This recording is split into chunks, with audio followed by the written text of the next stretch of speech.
आज से मदरसों की चेकिंग शुरू, लेकिन फैसले पर उठने लगे हैं बड़े सवाल। पश्चिम बंगाल सरकार ने 12 जिलों के खारिजी मदरसों की निरीक्षण शुरू कर दी है, लेकिन इस फैसले के साथ ही राजनीतिक बहस भी तेज हो गई है। सवाल उठ रहे हैं कि क्या यह सिर्फ नियमित जांच है या इसके पीछे कोई और वजह है।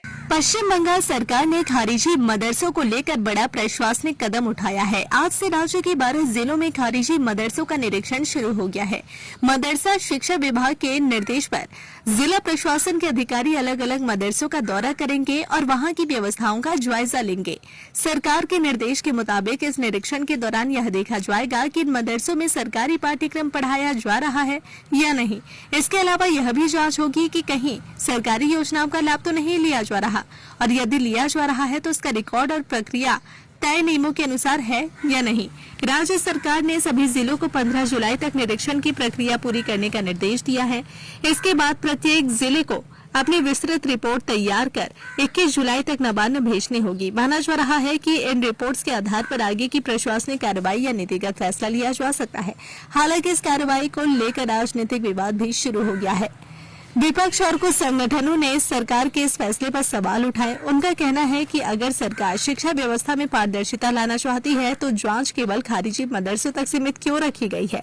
उनका सवाल है कि क्या इसी तरह राज्य के सभी निजी शिक्षण संस्थानों, धार्मिक शिक्षा केंद्रों और अन्य गैर सरकारी संस्थानों का भी निरीक्षण किया जाएगा, या फिर यह कार्रवाई सिर्फ एक विशेष वर्ग तक ही सीमित रहेगी।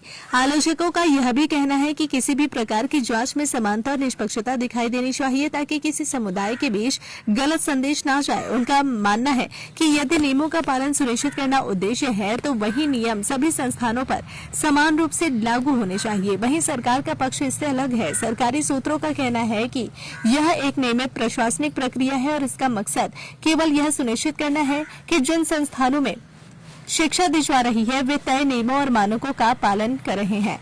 सरकार की ओर से अभी तक इसे किसी विशेष समुदाय के खिलाफ कार्रवाई मानने से इनकार किया गया है। अब सबसे बड़ी बात यह होगी कि 21 जुलाई तक नबार्ड में पहुंचने वाली रिपोर्ट में क्या तथ्य सामने आते हैं। क्या निरीक्षण में किसी भी तरह की अनियमितता मिलती है या फिर अधिकांश संस्थान तय नियमों के अनुसार ही संचालित पाए जाते हैं। इसका जवाब रिपोर्ट आने के बाद ही मिलेगा। फिलहाल इस पूरे मामले पर राजनीतिक बहस तेज हो चुकी है। एक तरफ सरकार इसे प्रशासनिक निरीक्षण बता रही है तो दूसरी तरफ विपक्ष और कई संगठन इस कार्रवाई की मंशा और दायरे पर सवाल उठा रहे हैं। ऐसे में अब सभी की नजर 21 जुलाई को नबार्ड में पहुंचने वाली है और वहां की रिपोर्ट और उसके बाद सरकार के अगले फैसले पर सबकी नजर टिकी हुई है।